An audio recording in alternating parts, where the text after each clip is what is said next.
Now, you get the point. My question to you is this. Can you confirm now that the statements she made about BBM, FL, and the former speaker, and the congressman relating to various acts of corruption are true and happened in real life? As to the existence of that utterances, yes, sir. All right, so you just admitted that the congressmen are all corrupt. As to Okay, the thank you for that. existence Thank you of for that. utterances, Objection. yes, sir. That is a foul side remark. She said The I wasn't counsel the one who is said it, Your twisting Honor. the answer of the witness. If the I may, witness can I was the one who finish? said yes. Counsel Can I for the finish? parties, kindly settle down. Can I finish? The witness said that he confirmed as to the fact that the utterances were made. That's why, Your Honor, I am objective. Kindly be more specific. At nang kainin ko, buffet. Kain dito sa House of Representatives. Alak. Lahat. Lahat ng juice, lahat ng mamahaling wine.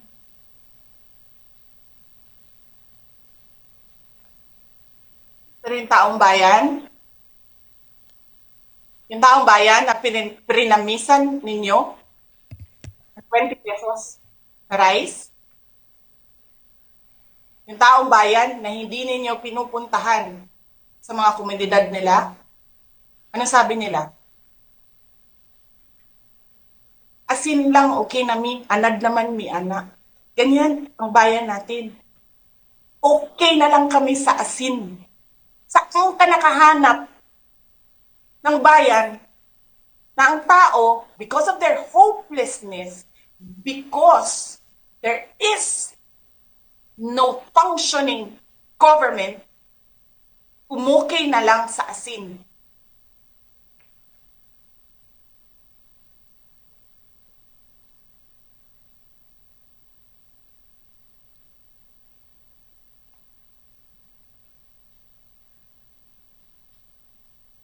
Buti na nga lang, abogado si Attorney Lopez eh. Kasi alam niya kung ano sasabihin niya doon sa mga pumasok sa kwarto niya. Na take note, nagnakaw pa ng cellphone. Saan ka nakahanap? Papasok ka, nanakawin mo yung cellphone, dadalhin mo pa yung tao.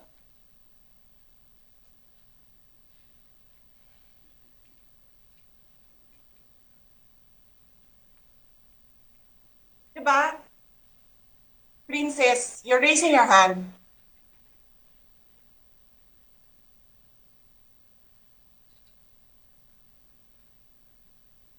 Hello? Naririnig po ba ako, Princess Maui? Yes. Oh, thank you.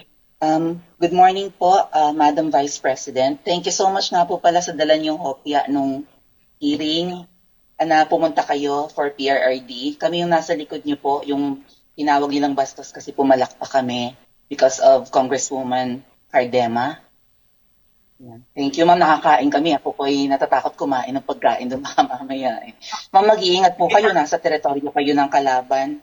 Okay lang Nag-aalala po kami ma'am, kasi sila naman na eh. Sila talaga yung bastos eh. You reap Opo, what you okay. sow. Yeah. Mag-iingat po kayo kasi sa dinami-rami po ng inyong mga pasabog ngayong gabi, it seems like marami po talaga kayong alam about them, no? Dahil sa pagkakasama niyo sa kanila during the campaign and during the 2022 elections. Baka po mamaya kasi totoo yung mga naririnig namin or yung, I don't know if it's true, na meron daw silang Operation Romanovs and baka bala kayong ubusin ang inyong pamilya dahil hadlang kayo sa kanilang mga balakin in the future. So mag-iingat po kayo. Kami po kasi kami ng EDSA Friday Group, kami yung bumababa every Friday dyan sa EDSA because we believe yan yung tamang venue sa dinami-rami na ng problema natin.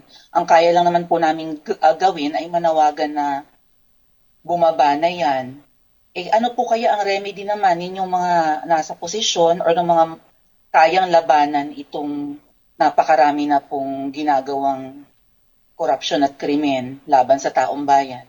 Ano po ang pwede nyo maging remedy para matapos na ito, lalo't nagsisigaw na po ang taong bayan na mag-people power na? Yes. Huwag kang mag-alala, ma'am, sa security ko. Kasi may kinausap na ako na tao. Sinabi ko sa kanya, kapag pinatay ako, patayin mo si BBM, si Lisa Araneta, at si Martin Romualdez. No joke. No joke. Nagbilin na ako, ma'am. Pag namatay ako, sabi ko, huwag ka tumigil hanggang hindi mo mapatay sila. And then he said yes. So, alam mo, ma'am, yan ang lagi kong sinasabi sa Makabayan Law nung mayor pa ako. Ang laban, wala dyan sa EDSA, ma'am. Wala dyan sa mga highway. Ang laban, ma'am, nandun sa loob ng palasyo. Yan ang problema. We appreciate yung expression ninyo ng disgust, ng pagkamuhi, ng hopelessness, kasi it reflects kung ano yung nararamdaman ng marami, milyon. Alam ko yan, ma'am, kasi kahit saan ako pumunta, ako ang sinasabihan, binoto namin yan dahil sinabi mo, iboto namin.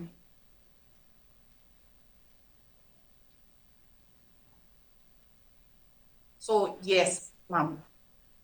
Maraming salamat sa ginagawa ninyo. Dahil sa ginagawa ninyo, I'm sure nakikita yan ang taong bayan, and na-appreciate nila yan. Marami sa ating mga kababayan ang gusto sumali sa inyo. Pero sa sobrang hirap ng buhay ngayon, hindi nila maiwanan yung mga trabaho nila at hanap buhay nila para pumunta sa daan. Bakit sila naghihirap? Bakit? Dahil sa gobyerno. Di ba dapat yung gobyerno natin ang nagpapagaan ng buhay ng tao? Bakit ang gobyerno natin ang nagpapahirap lalo sa tao? Kasi gusto ba nila lagi na lang mahirap ang mga tao para madali mapasunod? May mga lugar kami sa Mindanao na ganyan ang mga politiko. Gusto nila mahirap lahat. E bahugan lang nila ang kwarta.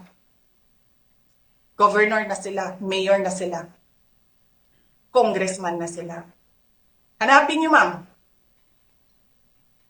yung mga lugar na sobrang hirap sa Mindanao. Tingnan nyo anong gawain ng politiko. Pinapakain lang ng pera ang tao. Binabastos yung kanilang pagkatao. Dahil wala silang pakialam. Attorney Lotok, she said a lot of statements in that portion of Yes, the sir. video.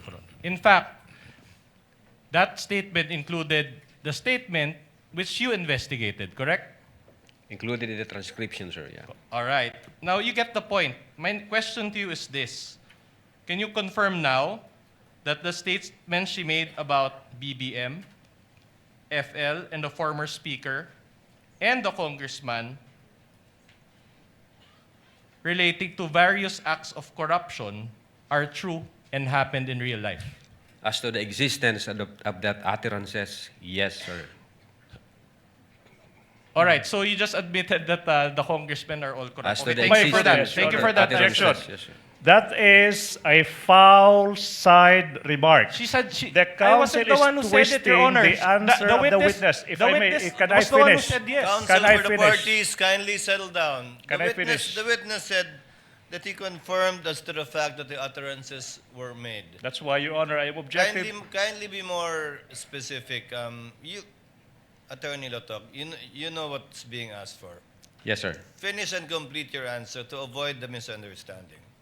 Based on our investigation, as to the existence of that utterances, yeah, dahil may mga pieces of evidence kami. But whether or not nangyari yan, wala ho akong personal knowledge, sir.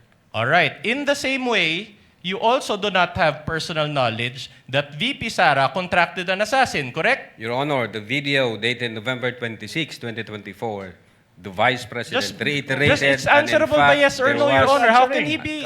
He's answering. How can he be? Councils, kindly settle down.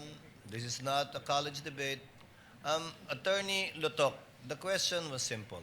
Kindly answer the question directly. Yes, sir. You That do not the- have personal knowledge. That utterances made by the Vice President that she contracted a person, I do believe that, sir, because of the pieces of evidence that we've gathered, sir. No, I'm not asking whether or not she said those statements. I'm asking if you have personal knowledge based on this that the Vice President really contracted an assassin. Ask and Or, answer. sorry, a person. Objection, ask and answered. Second Witness time will around. answer. Based on our investigation, Your Honor, we do believe that the Vice Attorney President... Lutok, the question was, do you have personal knowledge? As to the fact of the utterances, and then when the Vice President reiterated that in Attorney November Lotok, you're a 26, smart yes, sir. man. Just answer the question. Do you have personal knowledge? You said that as to the other parts, you do not have personal knowledge. But now, my question to you is as to the part whether VP Sara talked to that person about BBM and FL and the speaker, do you have personal knowledge or not? Pwede ko pong explain, Your Honor. No, please? just answer the question, yes or no. Your Honor, I Attorney, think- Attorney Lutok, this is not the first time you attended a trial. I'm sure counsel for the prosecutors and redirect will be able to clarify whatever you want to clarify. But in the meantime, answer the question of counsel for the respondent. Yeah. We do believe that the Vice President had contracted, but I don't have personal knowledge. Kung personal knowledge ang gusto niyong malaman. Pero we do believe, based on the evidence that we've gathered and based on our investigation. Thank may you for proceed, that counsel. admission. All right. The press con was broadcasted to the general public, correct? Social media, sir, yes. In other words, everybody listening to it could hear the statements made by VP Sara. We believe so, sir, yes.